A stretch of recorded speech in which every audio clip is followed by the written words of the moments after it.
Жолдар жүрегі жырға, көңілі күйге, өмірі өлеңге толы ардағайын.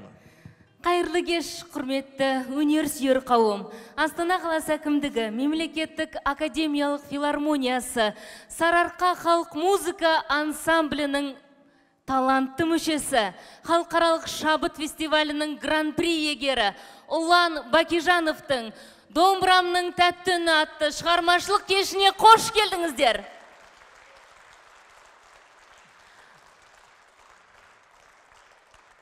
Көп рахмет.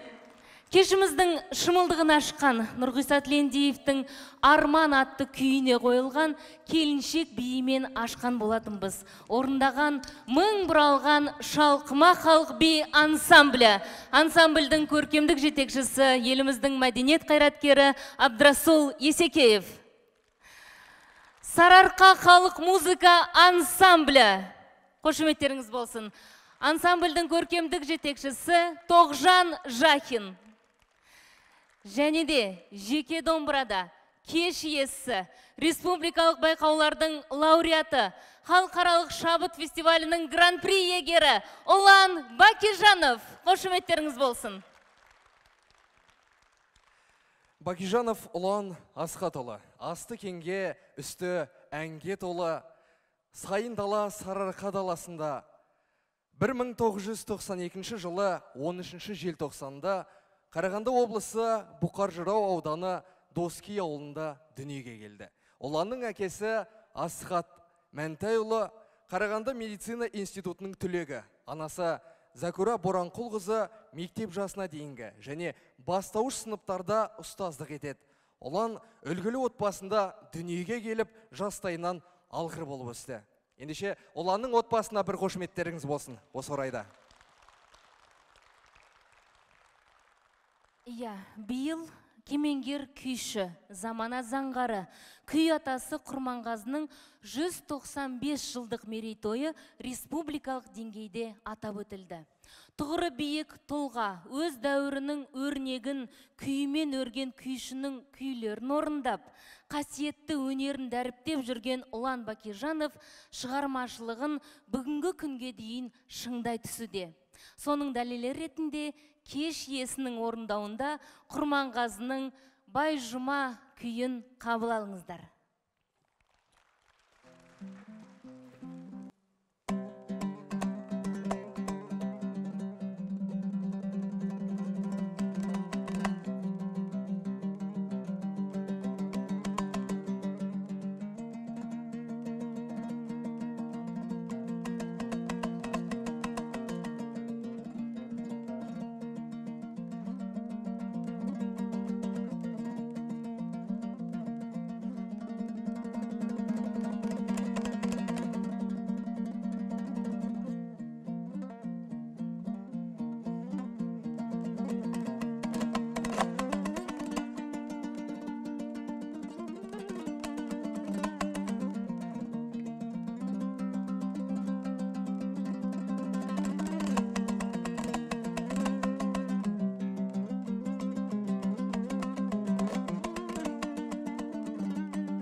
Тәттімбеттің күйі бес төре.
Алдарыңызда өнер көрсетіп жатқан Сарыарқа халық музыка ансамблінің жетекшісі Тоғжан Жахиннің күйі «Тәубе».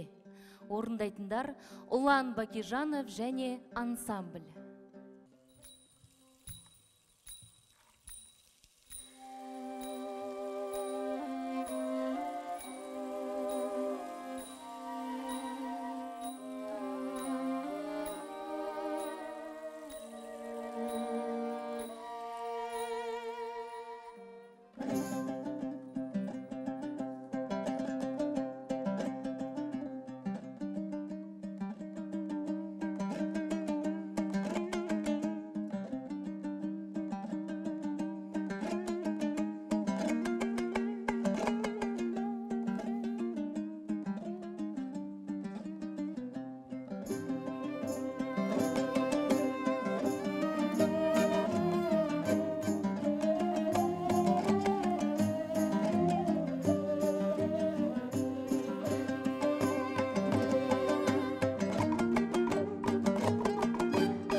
Ұлан Бакижанов. Сарыарқа халық музыка ансамблі.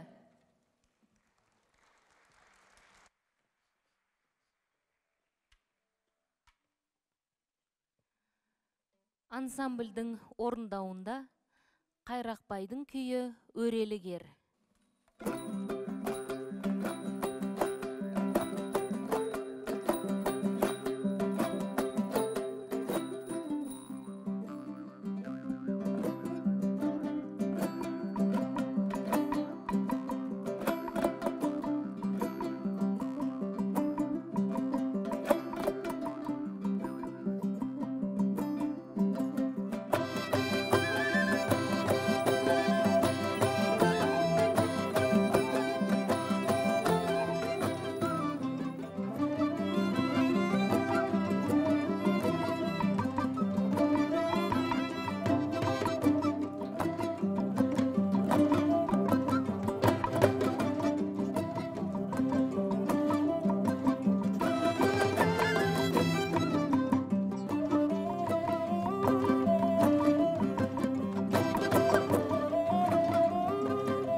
Сарыарқа халық музыка ансамблі. Қошеметтеріңіз болсын. Бүгінгі кеш иесі Ұлан Бакижанов бойындағы өнерінің арқасында еліміздің патша көңілді көрермендерін таң қалдырумен қоса Франция, Қытай, Ресей, Италия мен Турин, сондай-ақ Австриясында біршама елдерде өнер көрсетіп, зор қошеметке бөленген. Ал марапатына келер болсақ, республикалық Балбөбек халықаралық дельфийлік ойындары күйші композитор Нұрғисат Лендиев атындағы «Кел еркем Алатауыма» атты халықаралық байқауларында лауреат атағын алып, Тәттімбет атындағы республикалық байқауында жеңімпаз атанған.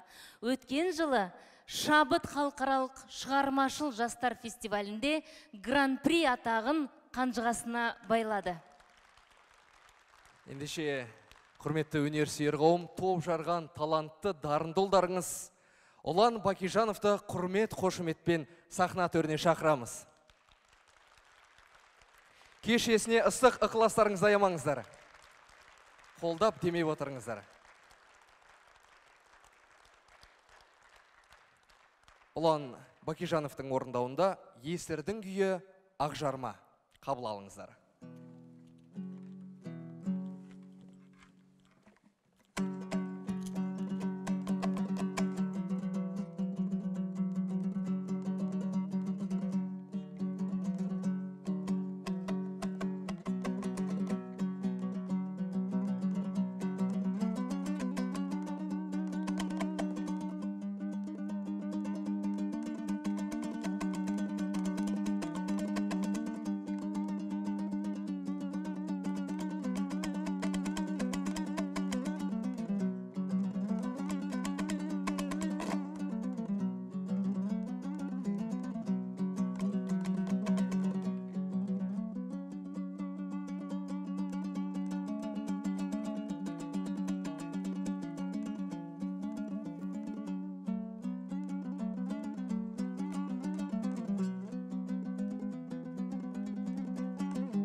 Әшімтайдың күйі Қоңыр қаз.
Ұлан Бакижанов, қошметтеріңіз.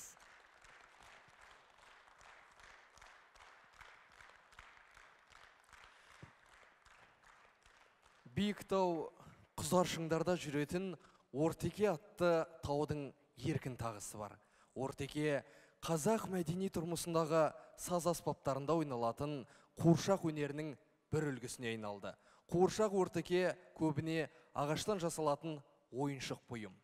Ағаштан түйін түйген шеберлер Ортеке қуыршағын құрастырып, ойын сауықтарда, жиындарда домбыра әуеніне, саусақтардың перне басу қозғалысы мен ырғағына қарай қуыршақтарды билеткен. Құрметті тыңдарман, қазір тыңдайтындарыңыз ансамбльдің домбырашысы Ержан Тоқсабановтың күйі Ортеке. Қабыл алыңыздар, орындайтын кеш иесі Ұлан Бакижанов және ансамбль. Қабыл алыңыздар.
Бәрекелді. Көп рахмет. Ақ тілекшім, ақ жолтайым, ақ жүректі анашым, бәйек болып, қабағымды бағасың. Сан айналып өтсем дағы, таба алмаспын әлемнен, сендей жанашыр. Есейсем де аңсатады, алақаның аялы, еске салып сәби күнді баяғы, айналайын деген сөзің жүрегімде анашым мәңгі қалады. Бүгінгі кеш иесі Ұлан Бакижанов орындаушылығымен қатар күй шығарумен, яғни сазгерлік қырмен де танылған.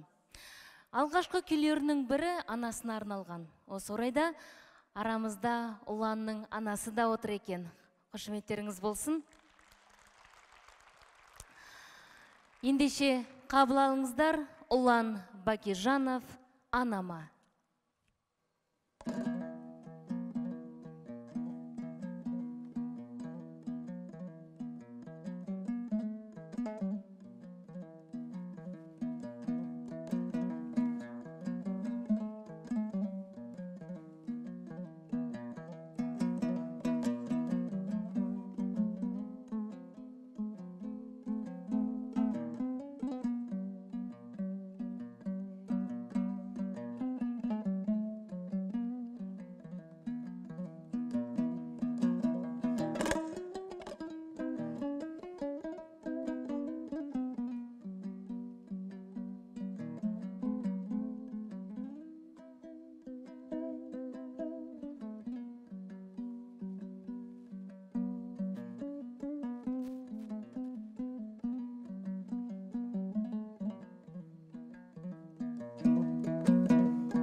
Бәрекелді.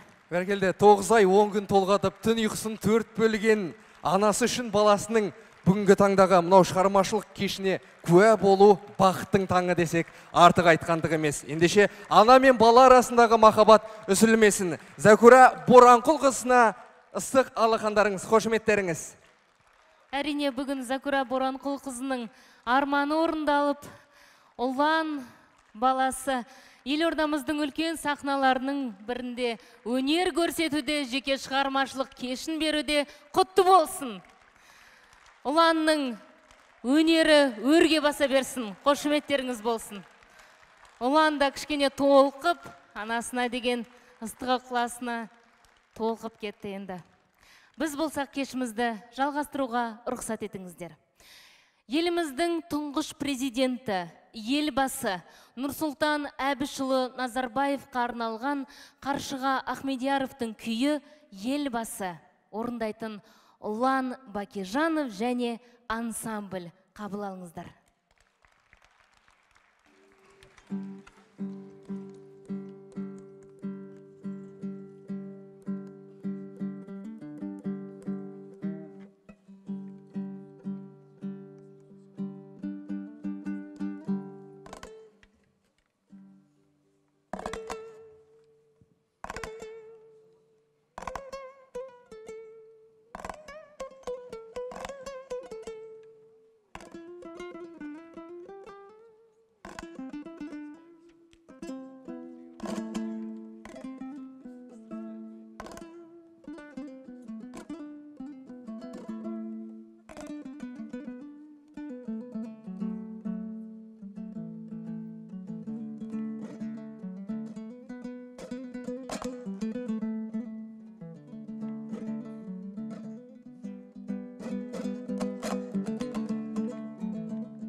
Ұлан Багижанов.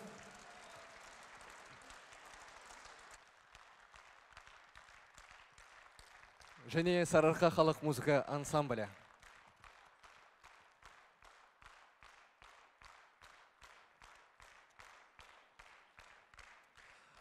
Бүгінгі кеш иесі Ұланды бүгінгі шығармашылық кешімен құттықтап, шашбауын көтеріп, қолдап келген Астана қаласы әкімдігі, мемлекеттік академиялық филармониясы, халық ән бөлімінің дәстүрлі әншісі, халықаралық шабыт фестивалінің гран-при егері жақсы келді Маясаров келіп отыр екен. Ендеше құрмет қошеметпен жақсы келді Маясаровты қарсы алайық.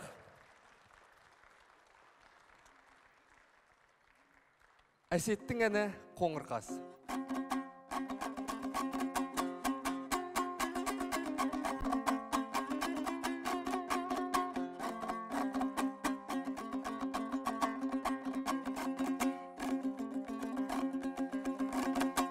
Қоңыр қаз көл жағалай ұшқан үрде боп,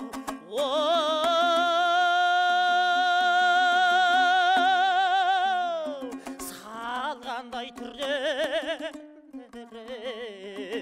әннен үрнең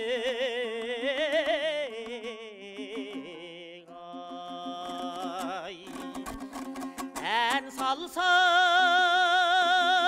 қоңыр қаздың әніне салау көтеріп,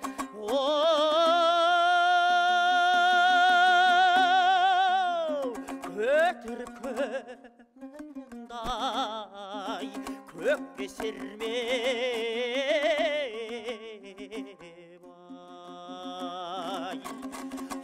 ау дейсің қоңыр қазмен шағибас, айтқанмен таусылмайды ей көңіліме наз.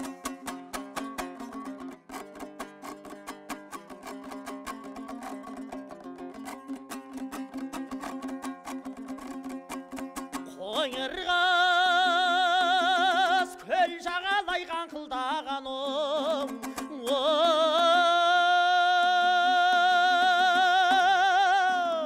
тезіліп күлге қонып салқындаған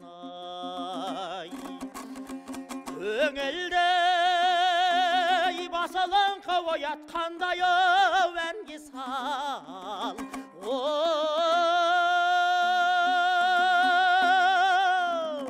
әнге сал қоңыр қаздай саңқылдаған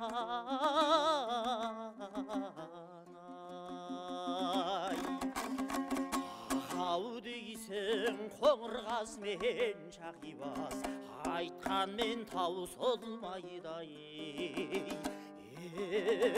көңіліме наз.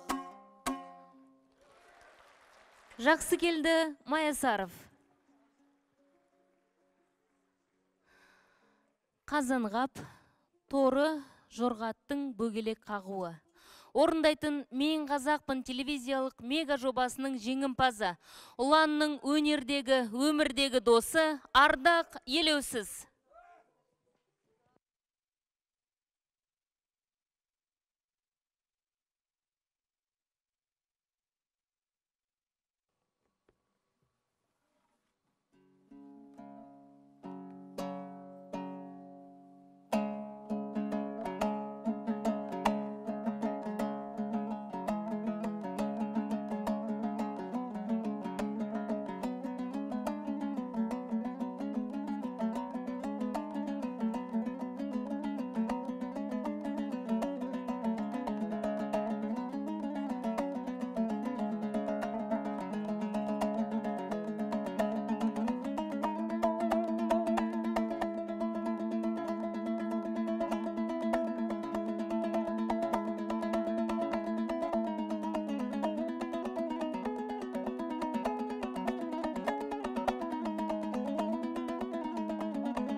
Қадірменді ағайын, ұланның қызмет етіп жүрген ұжымы Сарыарқа халық музыка ансамблі туралы қысқаша мәліметті айтып беруге рұқсат етіңіздер. Сарыарқа халық музыка ансамблі 1998 жылы құрылды. Ансамбль биыл салтанатты түрде 20 жылдық мерейтойын атап өтті. Бүгінге дейін ансамбльдің жеткен шығармашылық белестері көп.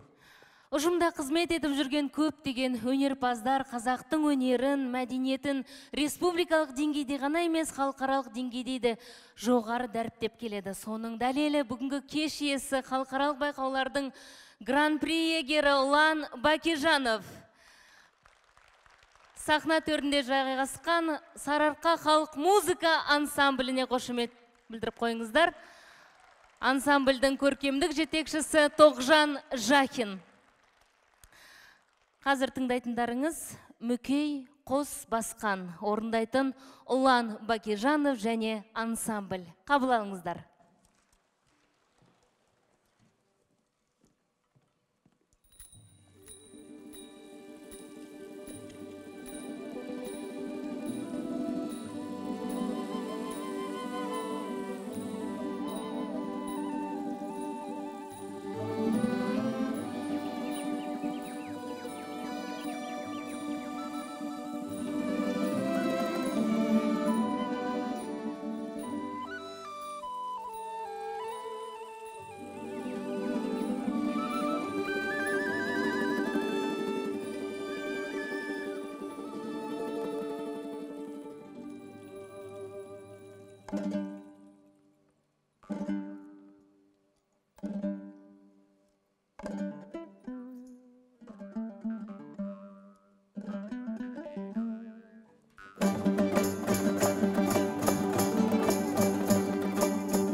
Ғизат Сейтқазинның күйі Дауылпаз.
Ұлан Бакижанов.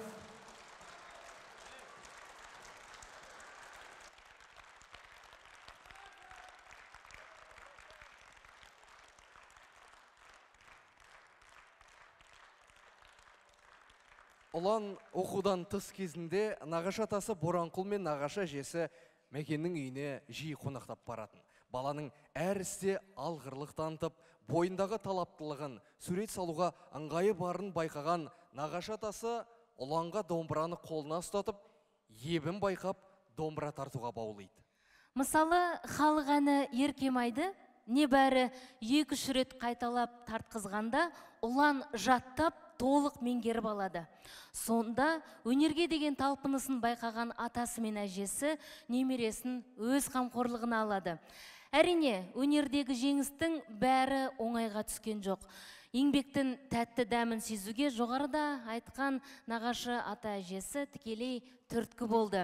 Ендеше немересінің әрбір жеңісіне ақ жарма тілегін арнап, сүйіншілеп жүретін жақындары нағашы ата әжесіне деген құрметпен автордың шығармашылығынан күй арнауды қабыл алыңыздар.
Ысық алғандарыңыз аймаңыздар. Міне, Ұланның ата әжесі де бүгінгі кеште куә болып, ортамыз толып жатқан жайы бар. Келесі кезекте республикалық және халықаралық байқаулардың лауреаты Ержан Тоқсабановты құрмет қошеметпен ортаға шақырамыз. Ержанның төкпесі қабыл алыңыздар.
Қошеметтеріңіз болсын. Ұлан Бакижанов және шығарма авторы ансамбльдің домбырашысы Ержан Тоқсабанов.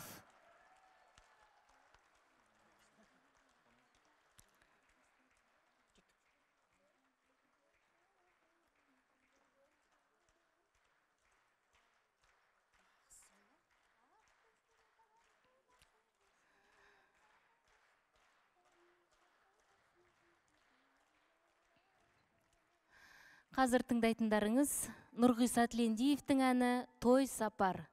Орындайтын кешіміздің құрметті қонағы Шәмші Қалдаяқов атындағы республикалық байқаудың лауреаты Күнсұлу Тұрлыбекова.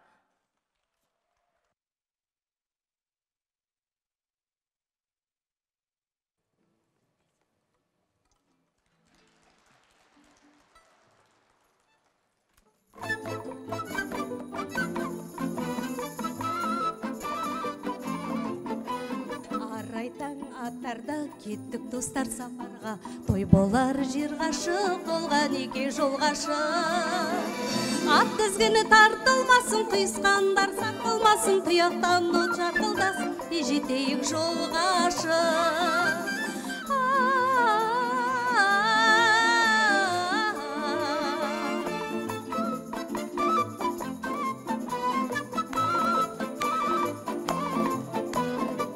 Күнгі ән жақсы, әнмен атқан таң жақсы, жаңғыртып өмірді көтерейік көңілді. Ат тізгіні тартылмасын, құйысқандар сарқылмасын, тұяқтан от жарқылдасын, тез жетейік жол ғашық.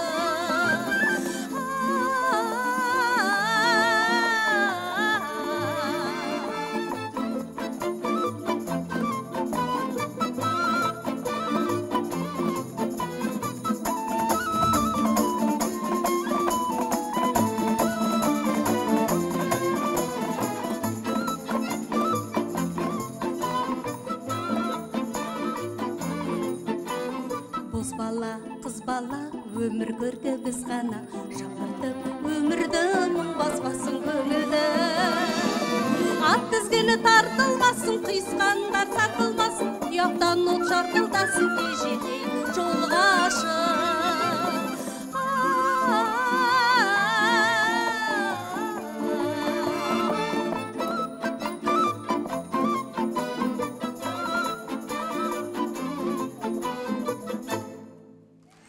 Рахмет. Ұланға сәттілік тілеймін. Айналайын ұлан шығар, тауың биік болсын. Бақытты бол. Күнсұлу Тұрлыбекова.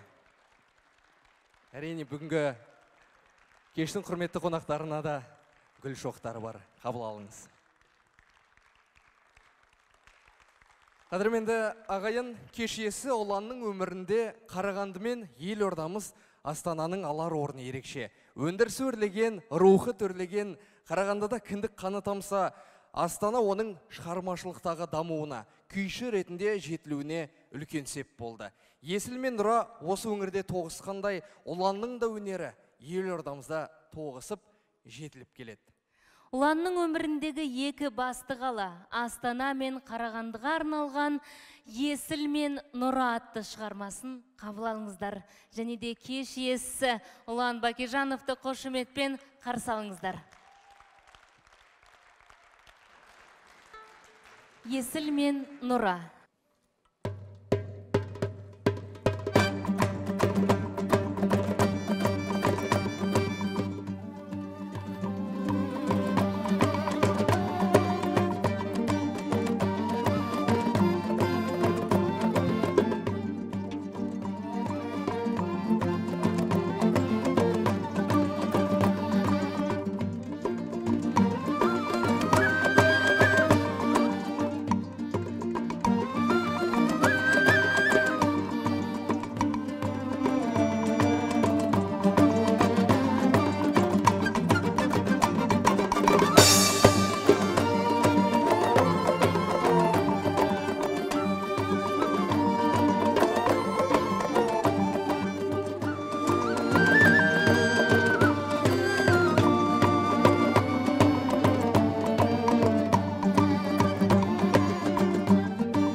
Ұлан Бакежанов және Сарыарқа халық музыка ансамблі. Қадірменді ағайын, құрметті қонақтар, Ұланның жалпы Елордада еңсе тіктеп, өзінің өнердегі достарын, үзеңгілестерін тапқаны белгілі. Ендеше Елордада еңсе тіктеген Ұлан бір топ астаналық өнер ұжымдарымен, өнердегі үзеңгілестерімен тығыз қарым қатынаста. Ұланның өнері тек қана қазақ дәстүрлі күйімен ғана шектелмей, сонымен қатар заманауи музыка орындаушылығымен танымал. Бүгінгі кештің қонақтары Елордамыздың гитаристер ансамблі. Ұланның кешінде өнер көрсететін болады. Ендеше құрмет қошеметпен Ұланның достарын қарсы алайық.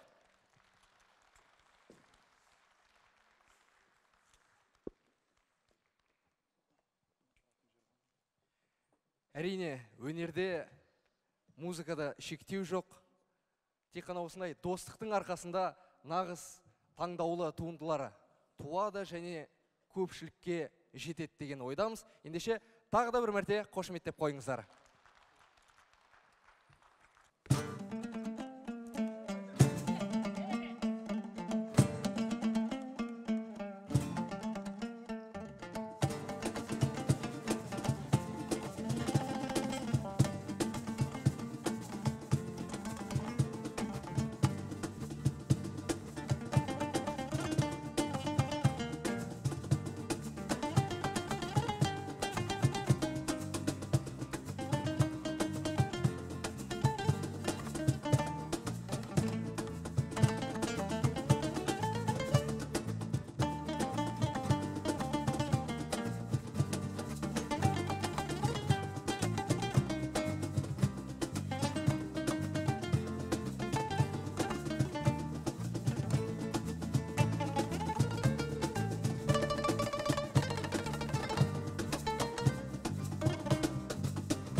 Ұланды қолдап келген, шашпауын көтеріп келген гитаристер ансамбліне қошеметтеріңіз болсын. Көп рахмет. Бүгінгі кешіміздің қонақтары әлі де бар. Сахнада сіздер үшін өнер көрсететін болады. Ұланның ұстазы Айтжан Тоқтаған және жұбайы Гүлперизат Елеусіз қызы бастаған Серпер домбырашылар ансамблі бүгінгі кешіміздің құрметті қонақтары. Қарсы алыңыздар. Және де Ұланда осы ансамбльде өнер көрсетіп, жоғары деңгейде өз үлесін қосқан өнерпаз. Серпер домбырашылар ансамблінің және де Ұлан Бакижановтың орындауында Ержан Тоқсабановтың шығармасы «Жауға». Қабыл алыңыздар.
Бакижанов және Серпер домбырашылар ансамблі қошеметтеріңіз. Домбырамның тәтті үні атты Ұлан Бакижановтың шығармашылық кешіне келген қадірменді көрермен, бүгін сіздер үшін өнер көрсеткен ұжымдарды таныстыруға рұқсат етіңіздер. Шалқыма халық би ансамблі көркемдік жетекшісі Қазақстанның мәдениет қайраткері Абдурасул Исекеев. Қошеметтеріңіз. Халықаралық байқаулардың лауреаттары Жақсы келді Маясаров, Күнсұлу Тұрлыбекова, Ардақ Елеусіз, Серпер домбырашылар ансамблі, гитаристер ансамблі, және де сахна төрінде жайғасқан Сарыарқа халық музыка ансамбльдің көркемдік жетекшісі Тоғжан Жакин. Құрмет қошеметтеріңіз азаймасын. Республикалық байқаулардың лауреаты, халықаралық шабыт фестивалінің гран-при иегері Ұлан Бакижанов.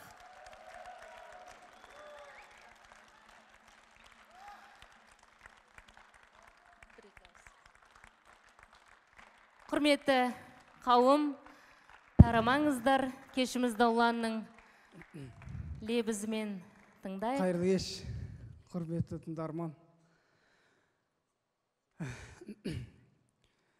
Көптен көп рахмет. Осындай қолдаушылар, осындай тыңдармандар барда біз осындай кештер бере береміз сіздерді. Осындай қызықты кештермен қуанта береміз. Алыстан келіп отырған мұнда қаншама туған туыс үлкен кісілер, міне ағалар. Көптен көп рахмет. Кішкене толқып тұрмын, ары-қаратай сөз бересіздер ғой кісілерге. Көп рахмет. Толқыма, Ұлан, сенің кешің, және де сенің кешіңе осы жерде құрметті азаматтар келіп отыр екен. Құттықтау сөз кезегін беруге рұқсат етіңіздер. Әрине Ұланның өнеріне үлесін қосқан нағашы атасы Боранқұл Ұсқағұлын сахна төріне шақырамыз, және де Қарағанды облысы Бұқар Жырау ауданының мәслихатының хатшысы Асхат Әли мырзаны қошеметпен төрге шақырамыз. Боранқұл атамызды келіңіз, сахна төріне келіңіз. Бүгін немереңіздің жеке шығармашылық кешіне сізбен бірге бізде куә болып отырмыз, өте қуаныштымыз. Қошеметтеріңіз болсын.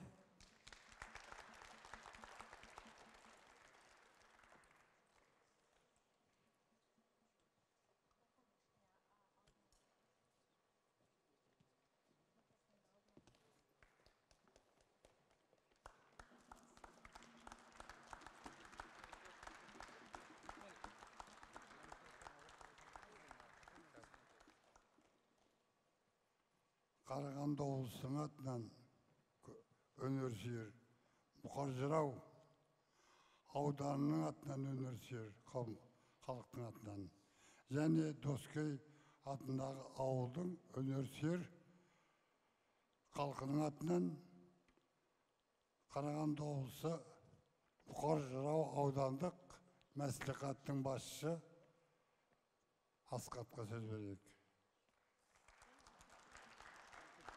Рахмет. Ардақты өнерсүйер қауым, құрметті Ұлан, біздер енді жаңа жүргізуші бауырларымыз айтып жатыр. Ұланның атасы Боранқұл ағамыз айтып жатыр. Мынау Қарағанды облысының Бұқар Жырау ауданы Доскей елі деген үлкен елді мекен аудан бар. Сол жерден Ұланның дүниеге келіп, сол жерден түлеп ұшқанының барлығы осы жерде айтылды. Оның барлығын мен қайталамай қояйын. Бүгінгі күні сол жерден Бұқар Жырау ауданынан 15 адам Ұланның бірінші ұстазы менің жанымда тұр. Қанат Тайшыбайұлы Оспанов. Қазақстанның әдебиетіне еңбек сіңірген қайраткер, Дуғол шапалақтауларыңызды сұраймын. Сол Ұлан бітірген өнер мектебінің басшысы Мұхтар Аққошқарұлы ұланның ұстаздары, енді баршамыз мынау сахнаға шығуды кішкене ұялыңқырадық, сіздердің де уақыттарыңызды көп алмайық дедік. Біз мәртебеміз өсіп, төбеміз мынау көкке кішкентай ғана жетпей тұр. Ұлан мынау қолында ұстап тұрған домбырасының ұзындығы ұланның бойынан биік кезінде мен жанымда тұрғанына атасы бірінші жаңа айтылды, ұланды осы ұлттық өнерге, ұлттық мәдениетке жетеледі. Сол Доскей ауылындағы өнер мектебіне бірінші қадамын бастырды. Мына қолында ұстап тұрған домбыраны 4-5 жастағы ұлан ойнай алмайтыны мәлім ол кезде. Атасы ерінбей ұланға арнап домбыра жасады өз қолынан. Ұланның бойына, ұланның қолына шығып келетін, ұланның мынау қолтығына ұстауға келетін домбыраны әзірледі. Бұл кісі жалғыз ұланға емес, тура осындай домбыраны сол Доскей ауылында бір 50 балаға жасап берген шығар. Жалғыз ұланды емес, сол бүкіл Бұқар жыраудың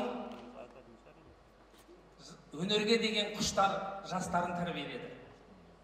Мына менің жанымда тұрған азаматтар бүгінгі күнде сол Доскей ауылының өзінде өнер мектебінде 150-дей бала оқиды. Ол өнер мектебінің 5-6 филиалы бар. Соның барлығын қосқанда 300-дей бала оқиды. Осы кісілердің қолында.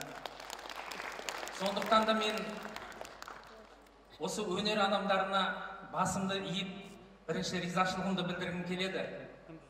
Осындай біздердің жас өрендерімізді үлкен тәрбие беріп, мынау Елорда сахнасына алып шығуға өздерінің жаңағындай еңбегін жасаған азаматтарға, мынау ағамызға басым деймін. Ұлан баламызға жанында мінекей достары тұр, әріптестері тұр, шығармашылық ұжымы бірге тұр. Баршаңызға үлкен ризашылығымызды білдіреміз. Ұландай баламызды қолдап, осындай Елорданың үлкен бір сахнасында, осындай қазақ мәдениетін, қазақ өнерін сүйетін халқымызға, осындай өнер сыйлағандарыңызға. Әрбір қадамың Ұлан, бұдан да бұлай жоғарылай берсін. Әрбір қадамың бастаған шығармашылық, творчестволық өзіңнің сәтіңді осы биікке шыңдай бер деп тілектеспін. Енді біз әрине бүкіл ауданды бұл жерге алып келу мүмкін емес, бірақ аудан әкімінің арнайы құттықтау хаты бар. Мен енді сәл ғана уақыттарыңызды алып қысқаша оқып шығам. Құрметті Ұлан Асхатұлы, ат жалын тартып, қара домбыраны жүрегімізге серік еткен, сал серілердің ізін жалғастырушы, сіздей ұлымыздың барына бірлігі бекем, тірлігі тындырымды Бұқар жырау елі мақтан етеді. Бала жастан бойтұмарыңызға айналған қасиетті домбыраны қолыңызға алып, ұлттық өнерді дүниенің өшпес шырағы етіп, жан дүниеңізбен сезіне білдіңіз. Рухани қазынамызды насихаттауға әрдайым үлесіңізді қосу жолындасыз. Қазақстанның мәдениетін, жасампаздық әлеуетін одан әрі нығайтуда, өнеріңіздің болашақтағы дамуы мен гүлденуі жолында табанды еңбек ете бергейсіз. Отбасылық бақыт, зор денсаулық, шуағын алысқа төгер творчестволық табыс тілейміз. Әрқашан халқымыздың құрметі мен қошеметіне бөлене беріңіз. Бұқар жырау ауданының әкімі Шагурашид Мамалинов.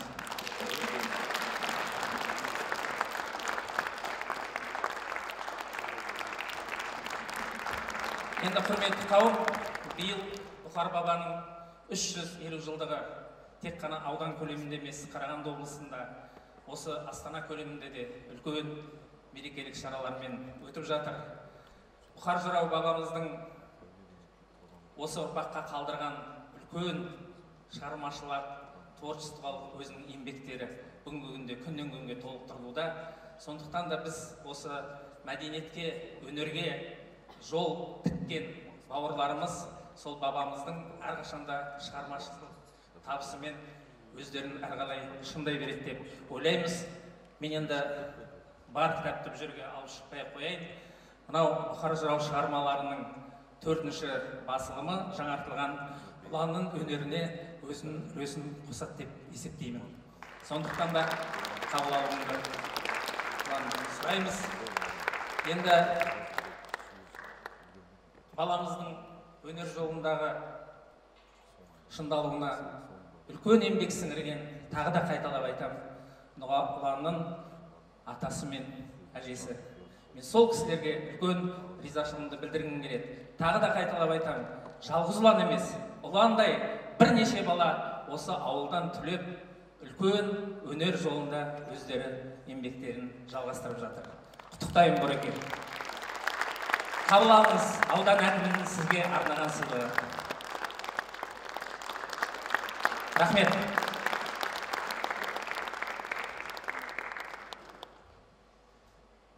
Құрметті өнерсүйер қауым, бүгін елорда Астана сахнасында үлкен қуанышты сәтті күн. Ақтүйеннің қарны жарылған күн. Бүгін біздің мектебіміздің түлегі ұлан осы сахнада өзінің есептік концертін шашу тарту қылып біздерге ұсынып отыр. Құтты болсын демекпін. Жаңа айттық қой. Ұстазын көріп шәкіртін таны, шәкіртін көріп ұстазын таны дейді. Алғашқы ұстазы өнер майталмар Қанат Оспан Тайшыбаев төде сахнада тұрса, сіздердің орталарыңызда осы ұланды одында биік самғауға қанатын қамдандырып, мұзарттарға, асуларға жеткізген профессор, Қазақстан Республикасы еңбек сіңірген өнер қайраткері, біздің қадірлі ұстазымыз, аса қадірлі ұстазымыз Тоқтағанов Айтжан отыр орталарыңызда. Қошемет!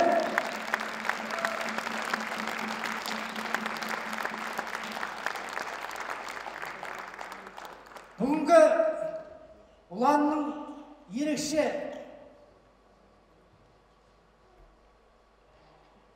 концерттік мерекесіне біздің ұстаздар ұжымынан, музыка мектебінің атынан біз алғыс хатымыз дайындап едік, оқып беруге рұқсат етіңіздер. Құрметті Бақытжан Ұлан Асқатұлы, сіздің есіміңіз бүкіл Қарағанды облысы, Бұқар жырау ауданы, Доскей ауылының жұртшылығына ғана емес, барша республика халқына мақтан тұтады. Кешегі өнер сүйген балғын бала ұлан бүгін елімізге танымал, өнер қазанында қайнап піскен, толып жетілген кәсіби өнер майталманы.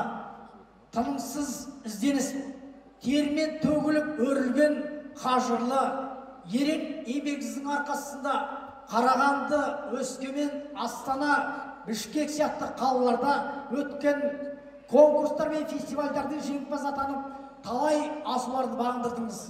Сіз бүгінде ел президентінің академиялық халықтық ұлттық аспаптар оркестрінің шебер орындаушысыз. Ұлттық музыкамызды еліміздің ғана емес, талай шет мемлекеттер тыңдарманының алдында үлкен сахналарда паш етіп жүрсіз. Толағай табыстарыңыз мәдениетіміздің алтын қазанына толтырған бағасы жетпес үлесіңіз деп айтамыз.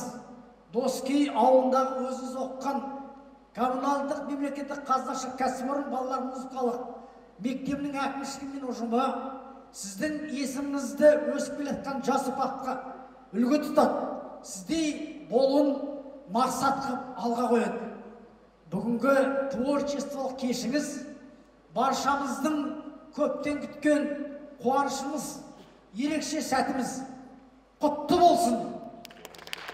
Алдағы уақытта да талай биіктерді бағындырып, баршамыздың ыстық ықыласымызға бөленіп, музыка өнерінің өрістеуіне қомақты үлесіңізді қоса беретініңізге сеніміз. Жемісті еңбегіңізбен және дарынды музыканттарды дайындаудағы үздік творчылық жетістіктер үшін сізге шынайы алғысымызды білдіреміз. ізгі ниетпен Коммуналдық мемлекет қазашын мекеме балалар музыкалық мектебінің ұжымы директоры Мұхтар Қошқаров Жұмаділ. Құтты болсын. Осындай хатты Доскей ауылының әкімі Әнуар Мұратұлы Байғожин алғыс хатпен марапаттап отыр. Құтты болсын.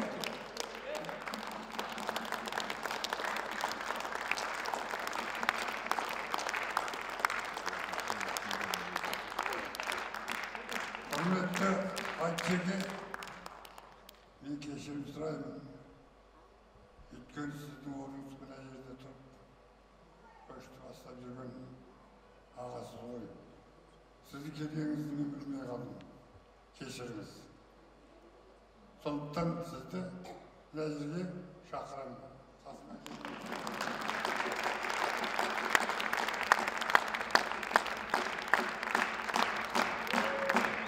Айтжеке келіңіз.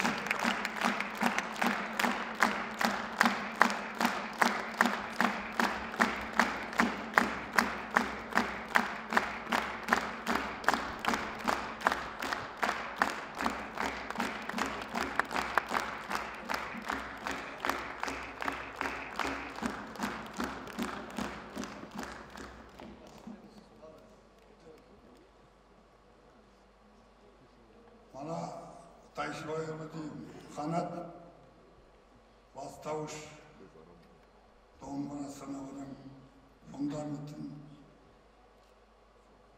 бекітіп берсе, сол фундаментті нығайтып, дәл осы бүгінгі сахнаға шығарып отырған. Жаңа айтып өтті ғой, Айтжекеңнің жаңа еңбегіне мен өзім басым деймін. Сондықтан Айтжеке кешіріңіз, мына микрофон сізге беруге тура келіп тұр. Құрметті ағайындар, бүгін жақсы бір кештің куәсі болдық. Қазақтың қара домбырасы өркендеп өсіп жатыр. Мына еселеп өсіп жатқан еліміздің табысына қарай өнерімізде шоғырланып, қазір қомақтанып, жан-жақты зерттеліп, жастар шығып, мына өз үлестерін көп қосып жатыр. Бүгінгі кештен бір байқағанымыз, мына жастар ұлан өзінің жолдастары мен бір топ жастар өздерінің мына бұрынғы дәстүрлі музыкаға қоса, жеке өздерінің үндерін қосып жатыр. Жеке өздерінің шығармашылығымен танысып жатыр. Бұл үлкен табыс. Бұл өнердің әрі қарай дамуына, домбыраның әрі қарай өсуіне, жалпы халқымыздың мына дәстүрлі өнерге деген көңілін әрі қарай дамытуға арналған үлкен қозғалыс, үлкен жағдай. Осы жігіттерге, ұлан бастаған жігіттерге мен табыс тілеп, жолдарың болсын, жолдастарың қыдыр болсын деп, Сержант Шакрат деген бір домбырашымыз бар. Соның бір кішкентай батасы бар. Қанағат, берекет, аманат, аман болыңдар дейді.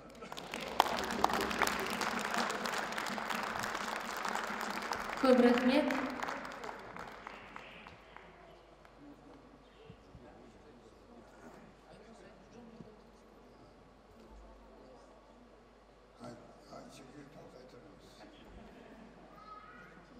Әуелі мынау әке ретінде, ата ретінде 83 жастамын айналайын. Өнерді жанымда сүйген адамым. Қазір. Сондықтан әуелі мынау үлкендеріңізге аға ретінде, ата ретінде бір рахметімді айтайын деп тұрмын. Бірінші домбырасын ұстатқан жаңа айтты ғой, әскер. Біздің қанат болатын болса, Тайшыбайұлының ұстазы оң жағында тұрған Айтжеке мінекей. Шәкірті бүгін өнер жолында халыққа өзінің қандай жетілгендігін әлі жете береді ғой. Ал енді Айтжеке, сізге ерекше бір тоқталғым келіп тұр, екі ауыз сөзбенен.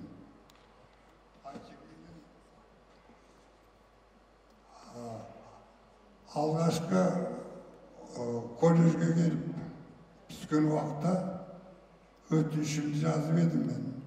осы Айтжекеңе менің біздің ұланымызды алса екен деп айтқанымды орындап, Райса Қожабергеніне қойдым да. Проекті сонда.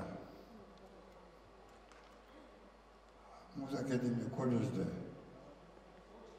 Соғысты сұрап едім, менің айтқанымды орындап, Тұран Айтжекеңнің домбырасын бітірді. Фундаментін салып бір сол фундаментін нығайтып, бүгінгі күні мінекей халық алдында шығып отыр.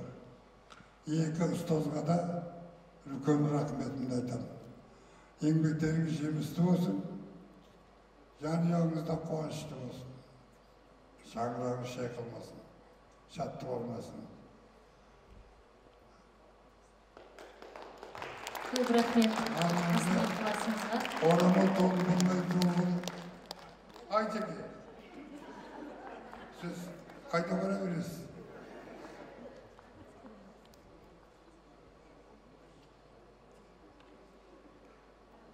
Енді мынау көріп отырам, мынау сіздердің мына бүгінгі ансамбльдеріңізге, жастарымызға жақсы бақыт тілеймін, жолдарыңыз болсын. Алла тағала осы өнер жолында табыс тілеймін. Жақсылыққа жаңа бастай беріңіздер.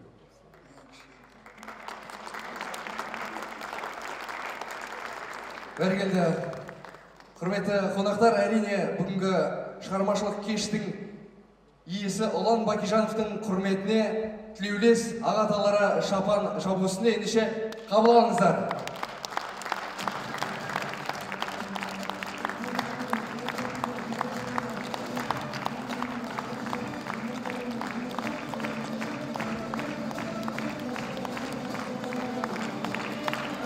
Оқушысының озғаны ұстаздың орындалған арманы дейді. Әрине, осы тұрғыда ұстазға деген құрметіміз орынды. Әрине, ұстаздан шәкірт ұста игерген ақылы.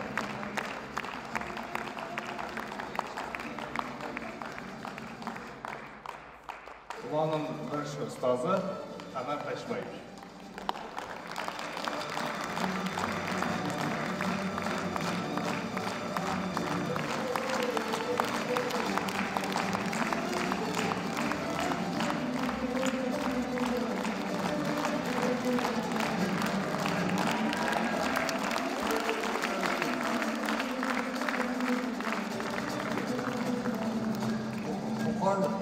Бұқар жырауданы халықтың бәрі өнер сүйеді ғой. Бүкіл Бұқар жырауданы қарағанда бүгін 51 өнер сүйеді қауым келіп отыр. Сол сізге рахмет.